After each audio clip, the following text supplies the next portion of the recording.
నమస్తే, నేను మీ నాగేంద్ర. ఈరోజు ఒక బట్టెబాజ్, ఒక సన్నాసి, ఒక మంచి మేలు రకం మొండమోపు గురించి మాట్లాడుకుంటున్నాం మనం. అయ్యా, పవన్ కళ్యాణ్ గారు అజ్ఞాతవాసి అంట.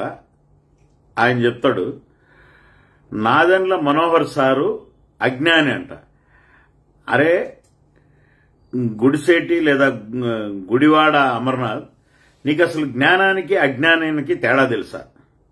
మొత్తం మన రాష్ట్రం చుట్టూ ఉన్నటువంటి తెలంగాణ, ఒరిస్సా, కర్ణాటక, తమిళనాడు ఐటీ మంత్రులంతా మా రాష్ట్రానికి ఈసారి ఐటీలో మేము ఈ ప్రాజెక్ట్ తీసుకొచ్చాం, ఇంతమందికి ఉపాధి కల్పించాం, ఇంతమంది ఐటీ ఎంప్లాయీస్ ను మేము భరోసాగా నిలిచామంటే సిగ్గు శరం లేకుండా, కొంచెం కూడా చీము రక్తం లేకుండా ఊరగాయలు, పచ్చళ్ళు, మటను, చికెన్ అంగళ్ళ గురించి మాట్లాడిన నువ్వు, నీకు సిగ్గు అనిపించడం లేదా?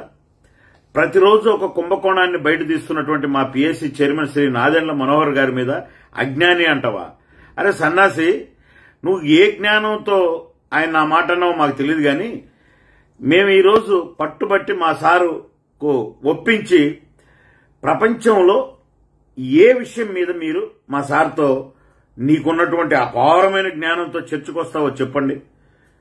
నీకు సిగ్గుంటే, నీకు దమ్ముంటే, నువ్వు మంత్రివి కదా, నువ్వురా ఒక 10 నిమిషాల 20 నిమిషాల మంగళగిరిలోనా, లేకుంటే మీ ఛాంబర్కి రావాలన్నా, ఎక్కడో మా మనోహర్ సార్ని ఒప్పిస్తాం. ఏ సబ్జెక్టు మీద మాట్లాడతావు?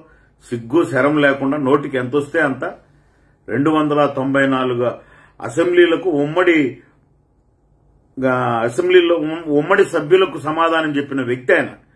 ఈరోజు ప్రతిరోజు ఒక్కొక్క మీ ప్రభుత్వం చేసినటువంటి అవినీతిని బయటపెడుతూ ఉంటే, ఏదైనా పశువుల కుంభకోణం, అమ్మఒడి, భూమి తాగా మొత్తం ఏది ఉంటే అది అన్ని బయటపెడుతూ ఉంటే, ఈరోజు మీకు ఖాళీ మా నాయకుడి మీద మీకు నోటుకొచ్చినట్టు మాట్లాడతారా? అజ్ఞాతవాసి, అజ్ఞాని. ఎవరు అజ్ఞాని? నువ్వా? నువ్వు ఎంత పెద్ద జ్ఞానివో తేల్చుకుందాం రా, దమ్ముంటే. మళ్లీ ఇలాంటి మాటలు మాట్లాడితే నిజంగా ఇంతకు మించి మాట్లాడాల్సింది వస్తుంది.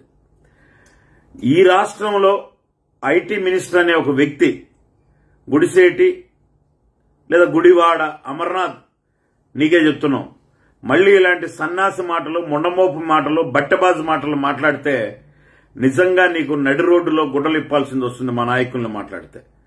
దమ్ముంటే రా చర్చకు, ఛాలెంజ్.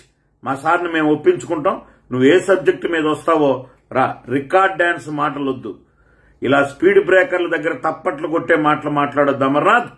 దమ్ముంటే మా సార్తో గౌరవంగా ఏ సబ్జెక్టు మీద వస్తావో మాకు చెప్పు, మేము చర్చకు ఏర్పాటు చేస్తాం. జై జనసేన, పవన్ కళ్యాణ్ గారి నాయకత్వం వర్ధిల్లాలి.